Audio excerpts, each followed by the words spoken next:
Yo creo que nosotros tenemos que poner atención en las cosas eternas. Naturalmente nosotros ponemos atención en las cosas materiales. Aunque nosotros seamos hombres y mujeres espirituales, la verdad es que las acciones de nuestra vida enfocan en las cosas materiales. ¿Por qué yo sé esto? Porque yo trabajo, como ustedes trabajan, y yo trabajo por lo menos 8 horas por día allá en mi trabajo. Y en mi trabajo, aunque yo tenga la oportunidad de predicar el Evangelio, el trabajo mismo es algo material. Es algo relacionado con este mundo, es respecto de negocios, es cómo hacer negocios, cómo empezar empresas, cómo desarrollar empresas, esta cosa toda, que es completamente material.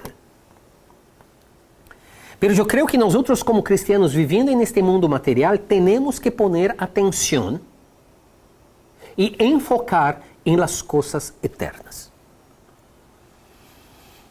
Porque si no, va a llegar un momento en nuestra vida, tarde o temprano, que nosotros vamos a ser confrontados con nuestra propia edad. Ninguno de nosotros aquí está quedándose más joven. Yo me acuerdo hace años atrás, cuando mi papá llegó aquí a los Estados Unidos, mi papá estaba en sus 50 y pocos años de edad. Y ahora tiene 86, va a completar este año, en el final de este mes. 86 años. Y si uno no mira la eternidad y mira nada más esta vida aquí, la edad que uno está acumulando y las cosas materiales que nosotros enfocamos, lo que vamos a mirar es que nuestra vida se hace algo increíblemente miserable. ¿Y por qué? Porque nosotros muchas veces luchamos y no alcanzamos. Si usted para mirar tu vida ahora mismo, o que usted va a mirar es que usted lucha, y usted ha luchado, y usted ha tenido sueños, y usted ha pensado en hacer una cosa, otra cosa, y parece que muchas de estas cosas, si no la mayoría de estas cosas, nunca se materializan. Y gastamos horas sin fin, enfocando exactamente en aquellas cosas que perecen. Enfocar en la eternidad es poner delante de nosotros una razón para vivir, es tener dentro de nosotros una esperanza que no importa o que pase en esta vida, nosotros sabemos que vivimos después que este corazón pare de bater, o este cerebro pare de funcionar. Es tener la certeza de que nosotros vamos a continuar viviendo aún cuando la muerte nos llame. Caso contrario, o que vamos a tener es frustración, es depresión, es tristeza. Vamos a hacer decisiones que no son las mejores de nuestra vida, que van entonces a impactar nuestras vidas hasta la muerte y entonces nos ayudan de la manera negativa a enfocarnos aún más en las cosas que no tenemos que estar tan enfocados.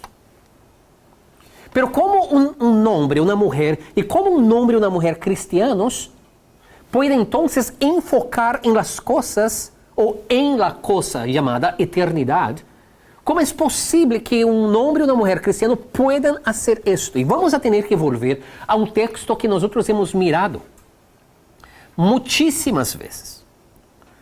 Pero hoy yo quiero presentar este texto de una prisma, de una perspectiva diferente. Y estoy hablando de Romanos capítulo 12, versículo 1 y 2. Romanos capítulo 12, versículos 1 y 2.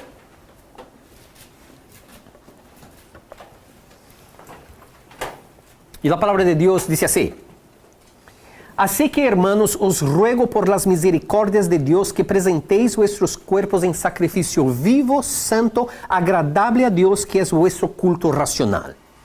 No os conforméis a este siglo, sino transformaos por medio de la renovación de vuestro entendimiento, para que comprovéis cuál sea la buena voluntad de Dios, agradable y perfecta. Hemos mirado este texto múltiples veces. Ustedes saben que yo he buscado, por lo menos aquí en los Estados Unidos, yo he buscado saber o que significa estas palavras, principalmente la transformación y la renovación del entendimiento, y no se encuentran muchas predicaciones o hasta mismo libros, a no ser que el Espíritu Santo va a hacer la obra. Pero vamos a llegar a este punto.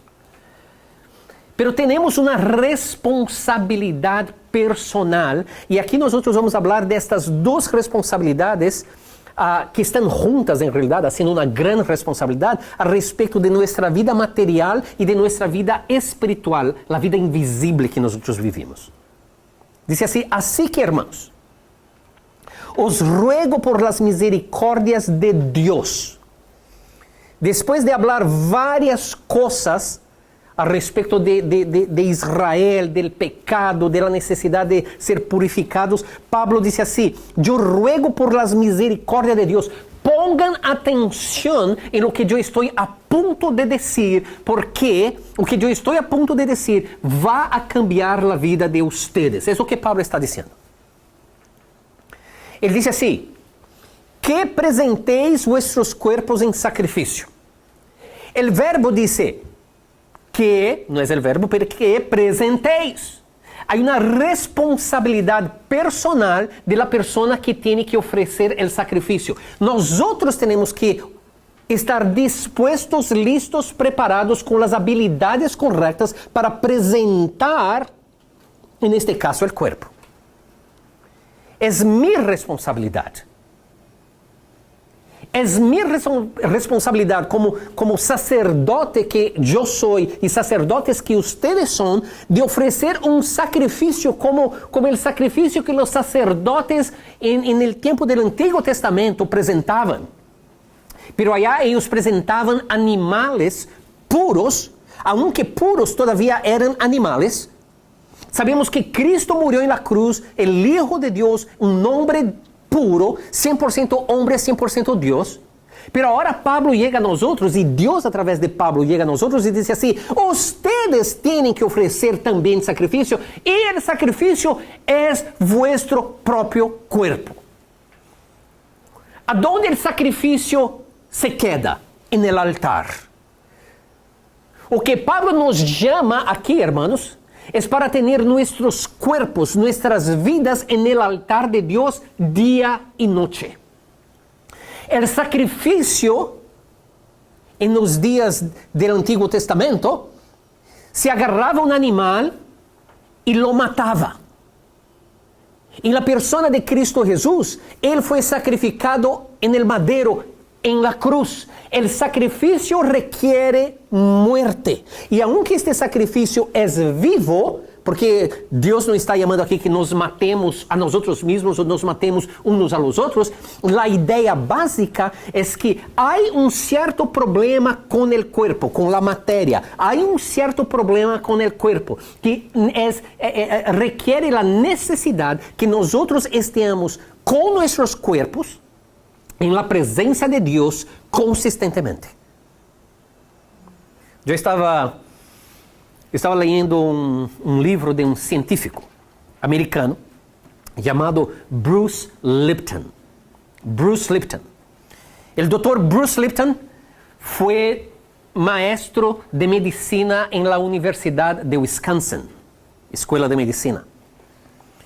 Y él estudiaba y él enseñaba genética. Y si usted conoce cualquier cosa respecto de medicina y genética, o que los doctores van a decir es que los genes, los genes, controlan quién usted es. En realidad, usted es o que los genes son. Y él decía así, él dice así en su libro y en entrevistas que él da, él dice así: yo iba a enseñar a mis estudiantes y yo decía a mis estudiantes o que la medicina tradicional dice que nosotros somos un producto de nuestros genes. Pero cuando él volvía al laboratorio de él y él estudiaba a estos genes, él miraba que no era verdad. Por ejemplo, hay los genes que son embriónicos, en la fase más temprana de ser humano. Allá el bebé en su formación de las primeras células, que son llamadas células embriónicas. Y las células embriónicas no tienen identidad.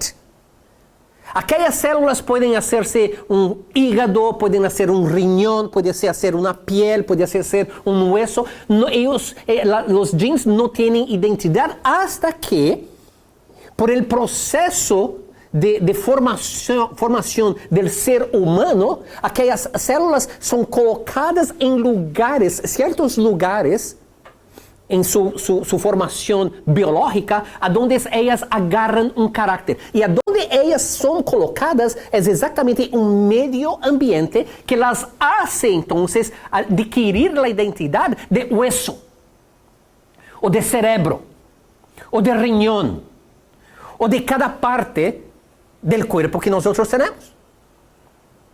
Pero el doctor Lipton dice así: no solamente esto es verdad en relación a las células embriónicas en la formación del ser humano, esto es verdad a través de nuestra vida. Yo no sé si usted ha oído esta palabra de los jesuitas, aquellos misioneros de la Iglesia Católica que salieron por el mundo sacrificando sus vidas, predicando el evangelio como ellos entendían. Los jesuitas decían así: dame un niño hasta los 7 años de edad y yo enseño a ustedes el hombre que él va a ser. Porque es exactamente en esta época, entre 0 años de edad y 7 años de edad, genéticamente hablando, que estas, no solamente las células, pero el ser humano es formado para ser el hombre o la mujer que va a ser. Y el doctor Lipton entonces dice así, que dependiendo del medio ambiente donde nosotros vivimos o el medio ambiente que nosotros creamos dentro de nosotros mismos, nosotros creamos una situación a donde los genes que nosotros tenemos van a responder al estrés. La mayoría de las personas en los Estados Unidos que va al doctor con una enfermedad, va al doctor con una enfermedad, sí, pero la enfermedad fue causada por estrés. El estrés causa toda clase de enfermedad. No hay tal cosa llamada el gen de cáncer, o el gen de diabetes, o el gen de una cosa o de tal. Esto no existe. Científicamente hablando, esto no existe. Ahora, la medicina va a enseñar hasta mismo a nosotros mismos que esta es la razón. ¿Por qué? Porque ellos quieren vender a usted las drogas en las farmacias. Ellos quieren poner usted en una mesa de cirugía para hacer una cirugía, porque es ahí que ellos van a hacer dinero. En cada cirugía de corazón que se hace en los Estados Unidos, se cobra de las aseguradoras entre 500 y $1 millón. Pero las drogas y drogas y drogas y drogas legales en los Estados Unidos, 300,000 personas mueren por intoxicación de drogas legales, prescripciones del doctor, y nadie dice absolutamente nada. Pero 30,000 personas mueren por causa de las drogas ilegales, heroína, cocaína y estas cosas. Y tenemos una guerra en contra de estas drogas ilegales y no en contra de las drogas del sistema. ¿Cuál es mi punto? Mi punto es que no solamente Adán y Eva, o debería decir Eva y Adán, cayeron y se hizo un cambio en el DNA que nosotros tenemos, o ADN que nosotros tenemos. En el desarrollo del ser humano, se puso ahí en el cuerpo del ser humano el deseo, los genes del ser humano, el deseo de pecar. El pecado no es nada más algo espiritual que pasa en mi cabeza. El pecado es algo que está en la memoria de los genes para que yo empiece a hacer cosas Que, como Pablo dice, o que yo no quiero hacer es lo que yo hago, y o que yo quiero hacer, esto es difícil para mí. Entonces, científicamente tenemos en nuestros propios genes memorias, y las memorias que tenemos, que son las más fuertes, son exactamente aquellas memorias de cuando teníamos 0 años de edad hasta 7 años de edad. Y cuando la casa no tiene estructura, la familia no tiene estructura, o que va a pasar es que este niño o esta niña va a continuar creciendo, y por su edad de adolescencia, en las crisis que tiene, sin el apoyo que es necesario tener para ser un buen hombre, mujer, ciudadano y un buen cristiano, las personas crecen para ser o que nosotros miramos ser hoy. Personas completamente disfuncionales, intentando buscar las soluciones de sus vidas en self-help, ayuda propia, con psicólogos, y me encantan los psicólogos, pero ellos tienen su parte en el mundo. O entonces los psiquiatras, estos que son doctores que pueden pasar medicina, intentando buscar las soluciones de su vida sin entender que la solución para el pecado que está en el cuerpo es el sacrificio que tiene que permanentemente estar en el altar de Dios. Es la llamada que Dios nos hace. Tenemos que presentar, es mi responsabilidad como sacerdote, no solamente ser aquel que va a sacrificar, pero ser aquel que va a ser sacrificado. Está en tus manos la responsabilidad por tu vida, y este es el cristianismo verdadero. Cuando el hombre y la mujer que se llama cristiano toma responsabilidad por su vida para ofrecer su propia vida, su propio cuerpo, como un sacrificio vivo delante de Dios. Ahí entonces, en el versículo 2 dice así: no os conforméis a este siglo. Déjame decir esto a todos que pueden oír mi voz. Todos estamos conformados a este siglo. Yo no tengo duda que el sistema en el cual nosotros vivimos, y aquí en los Estados Unidos es el sistema democrático capitalista. Pero si fuera comunista capitalista, que es del proceso, el sistema de China, o si es completamente comunista dictatorial, que es la situación allá en Corea del Norte, o si es religioso dictatorial, que es la cuestión de Irán, o entonces el enrollo, la confusión que existe en otros países. Todas las variaciones de sistemas políticos y económicos son malignos. Los cristianos principalmente han hecho un caso a favor de la democracia y del capitalismo. Cuando la democracia y el capitalismo son tan horribles y malos cuanto el comunismo, con una excepción. En el comunismo la iglesia es pura porque quien es cristiano y quien no es cristiano se conforma al sistema. En el capitalismo la iglesia está acabada, sucia, porque clama su libertad, pero no tiene la persecución, no tiene las ganas y el deseo de servir a Dios porque está ocupada con las cosas del mundo. ¿O qué es mejor? Ambas situaciones, estos dos polos del comunismo y el capitalismo, estos dos polos vienen de las entrañas de los pensamientos de Satanás. Muchas iglesias han traído hasta mismo la democracia para dentro de la iglesia. Pero ¿de dónde vino la democracia? Sino de una manera moderna, del pensamiento griego de hombres que, sobre todas las otras cosas, formadores de la democracia, hombres homosexuales. Y es el sistema que nosotros tenemos. La Biblia dice así: no os conforméis a este siglo. Si tu cuerpo, tu vida está sacrificada en el altar de Dios, es más fácil no se conformar. Pero si uno quiere vivir su vida a su manera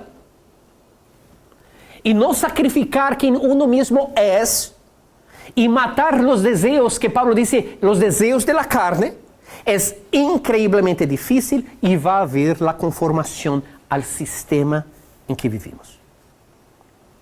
Entonces el negativo es, no os conforméis, pero el positivo es, sino transformaos. Mira, el primer verbo allá es presentéis vuestros cuerpos. Aquí el verbo es transformaos por medio de bla, bla, bla. O sea, los dos verbos requieren que nosotros tengamos una acción. La acción de sacrificar el material, el cuerpo. Y la acción de transformar el invisible, que es la mente. Pero es mi responsabilidad. Es mi responsabilidad. Si no, transformaos. ¿Pero cómo? ¿Cómo yo voy a ser transformado? ¿Sabe por qué las personas pecan y pecan y pecan y pecan y tienen lucha, lucha y lucha? Porque no están transformados. Y déjame decir esto. Las iglesias, o la mayoría de las iglesias de hoy en día, es una gran broma. Pensar en el suceso, en el éxito de la iglesia hoy en día, es la iglesia que tiene 1000 personas.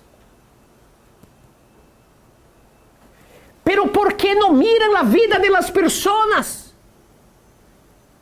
Hay adulterio, hay prostitución, hay robo, hay toda clase de pecado, hay envidia, hay toda clase de pecado y las personas entran y salen de la iglesia en el sistema democrático donde el pastor es la oveja de los tiburones. Y un hombre sin autoridad, porque es empleado de una organización que a los ojos del gobierno es un negocio con un sistema democrático. Hermanos, lógicamente,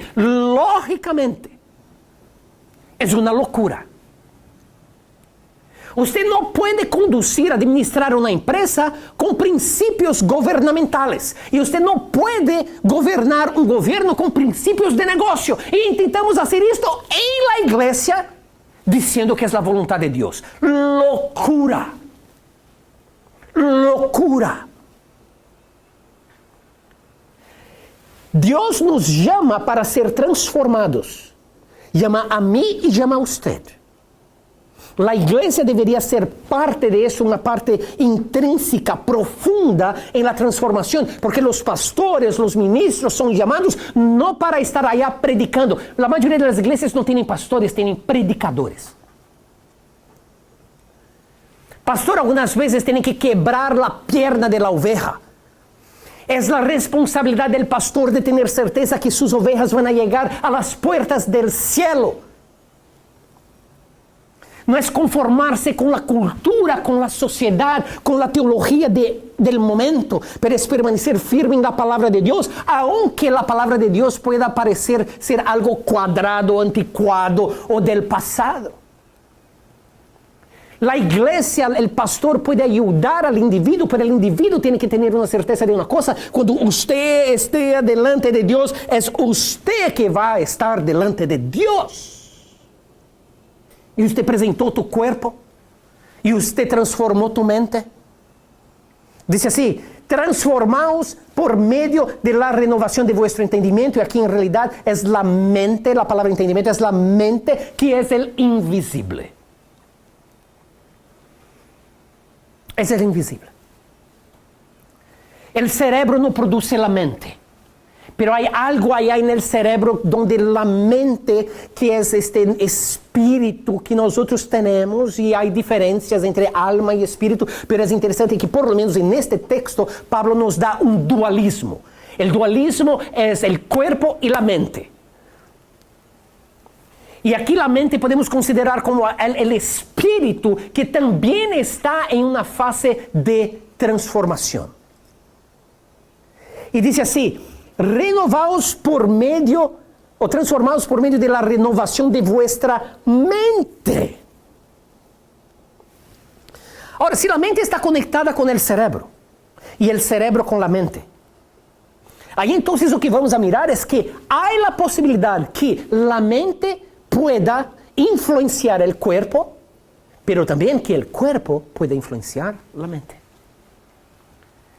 Yo dije hace un momento atrás que las personas están estresadas y van al doctor porque están estresadas. ¿A dónde está el estrés? ¿Alguien ya agarró el estrés?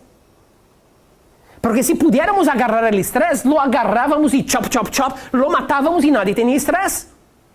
No se puede agarrar el estrés. El estrés es invisible. Oh, ciencia materialista, dime, ¿dónde está el cuerpo del estrés?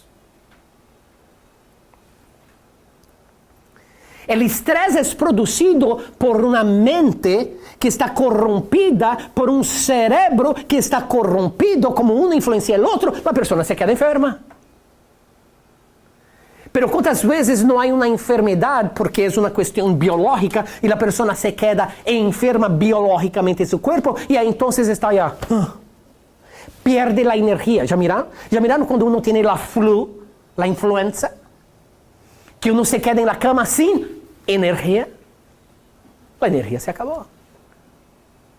Y cuando se acaba la energía, nos quedamos tristes, frustrados, deprimidos, parece que el mundo se está acabando. Pero no es. Es una enfermedad. Dios dice así a través de Pablo, mira, ustedes tienen que renovar vuestra mente.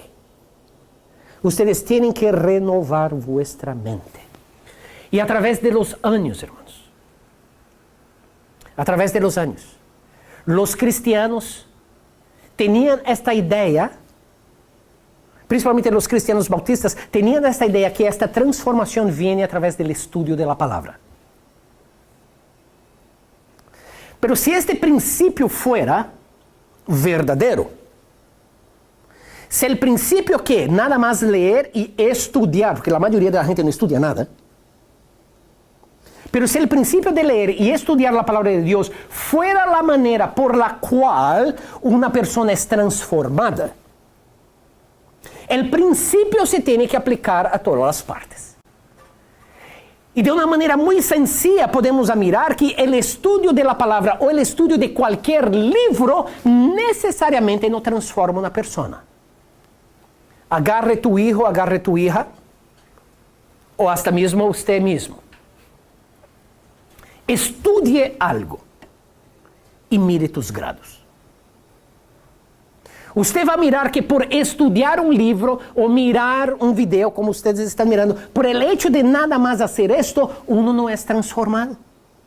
Uno puede adquirir una cierta cantidad de información e intelectualidad, pero la transformación es algo que pasa de una manera mística, sobrenatural y espiritual. Pero cuando agarramos al Espíritu Santo, no es cuerpo santo, cuando agarramos el Espíritu Santo de Dios y lo colocamos en una caja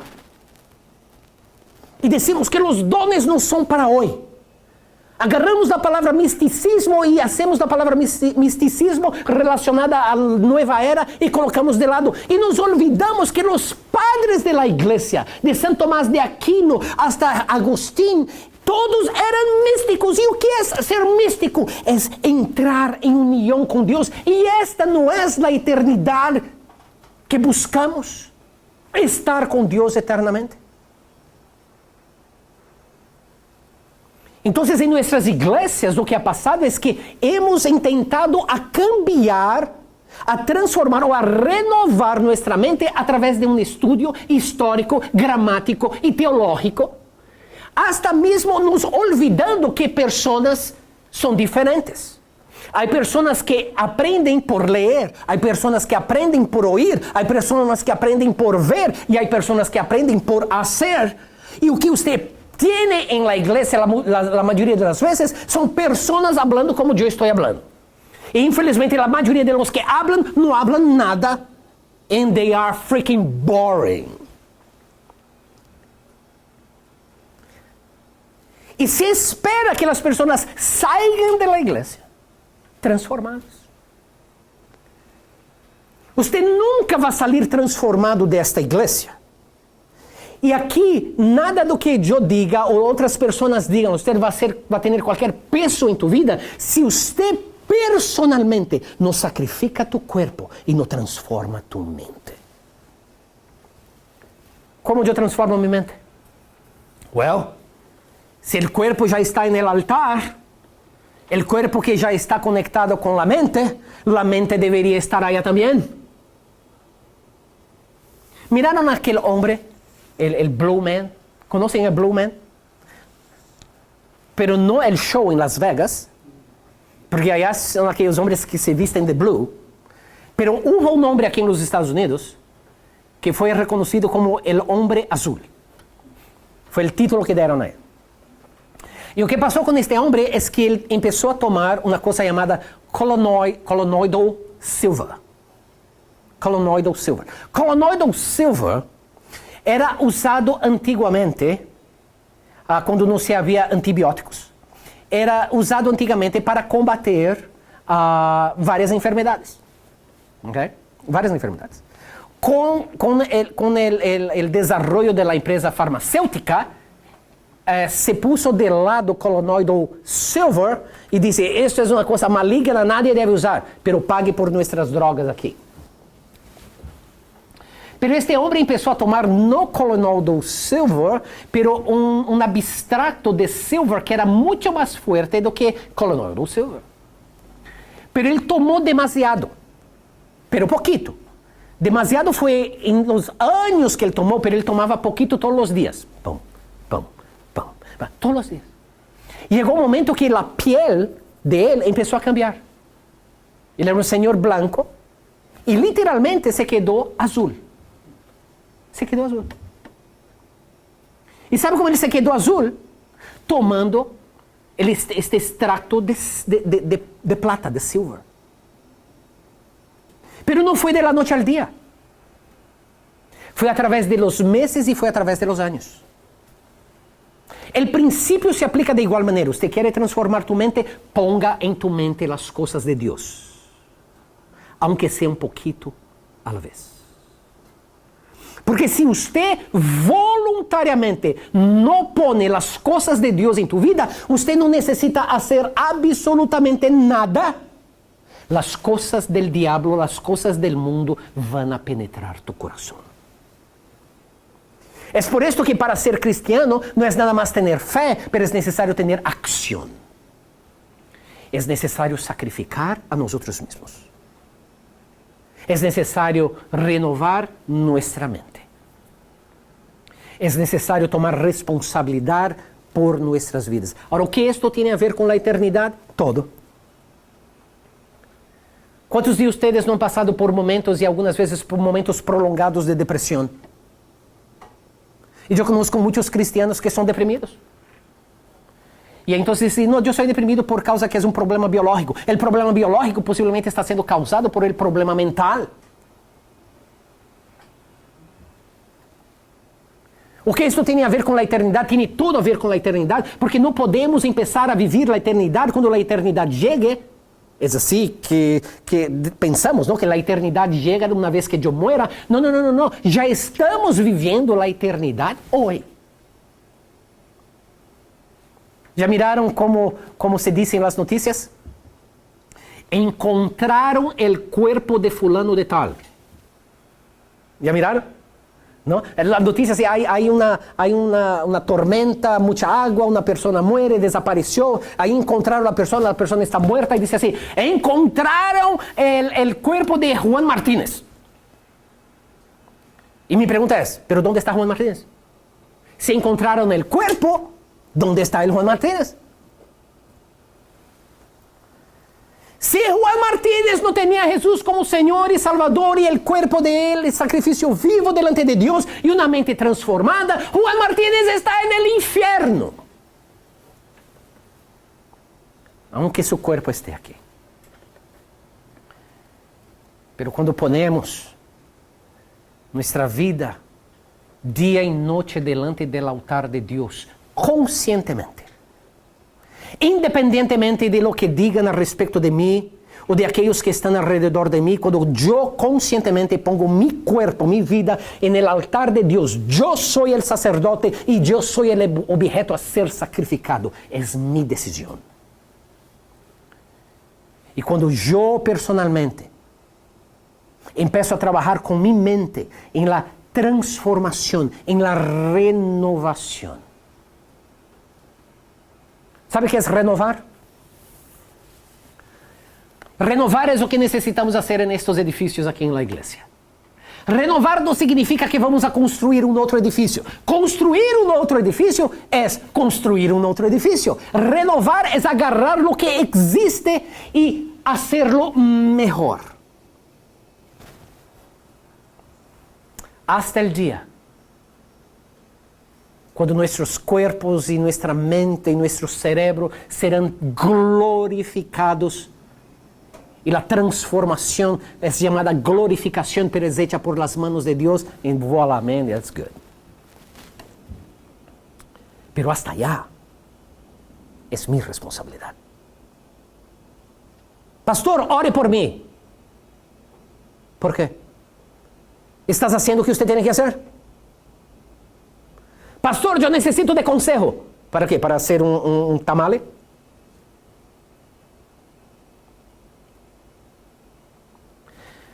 Muchas veces tenemos en nuestras manos todo lo que necesitamos para estar exactamente en el centro de la voluntad de Dios. Porque es así que estos dos versículos acaban. Un cuerpo en sacrificio vivo a Dios. Una mente transformada por la renovación. ¿Para qué? Para que nosotros podamos probar o qué? La buena voluntad de Dios. Esta palabra voluntad aquí, hermanos, es la mejor cosa que Dios tiene para nosotros. Es la palabra telema. Es la voluntad preferida. Es la voluntad, the best of what God has for you. Es lo que nosotros teológicamente hablamos, la voluntad perfecta. Es más o menos así. Usted va a viajar de aquí a París. Y usted dice, mira, yo voy a París, pero el único que yo puedo comprar es un ticket económico. Son ahí $800 o $1,000 y usted va allá sentado con una multidumbre de gente que todos van ahí. Por 8 horas. De Dallas a París. Y Dios dice así, yo tengo algo mejor para usted. Señor, ¿o qué usted tiene para mí? Yo tengo first class. La primera clase. La primera clase allá son como sofás que usted se sienta allá y vienen y te sirven comida como si fuera de restaurante fino y te dan de todo una atención especial. Y Dios tiene algo mejor para usted, pero muchas veces nosotros queremos llegar allá, donde allá sea, a nuestra manera. Un gran problema que nosotros tenemos es intentar a vivir la voluntad de Dios usando nuestra propia opinión. Sacrificio, aunque aquí está diciendo vivo, pero sacrificio por su propia, por el propio, la fundación, el fundamento de la palabra. Sacrificio requiere muerte. O que va a estar vivo aquí nesse sacrifício não vai ser o mesmo Sérgio, mas vai ser um Sérgio novo, porque o Sérgio viejo que eu tenho que matar vai estar muerto, com um cuchillo em seu coração, en el altar de Deus. Quando isto passe, entonces eu posso orar a Deus como alguém, ou muitas pessoas dizem, let go and let God. Deje ir las cosas y permita que Dios sea Dios en tu vida. Hermanos, el cristiano puede tener una vida de éxito. Y vida de éxito aquí no significa tener dinero, tener carros. No hay nada de mal con eso. Pero la vida de éxito del cristiano es un hombre y una mujer que aún en un sistema tan corrompido como nosotros vivimos, es un hombre y una mujer que tiene un relacionamiento íntimo con Dios. Y que en el medio de la tormenta puede tener paz. Porque todo esto aquí, hermanos, pasa. Pero el sacrificio vivo va a ser reconocido en la eternidad. Y una mente transformada es exactamente la mente que se unirá con la mente de Dios. Tenemos las herramientas para hacer lo que necesitamos hacer. La cuestión ahora es esta. ¿O qué usted va a hacer? ¿O qué usted va a hacer?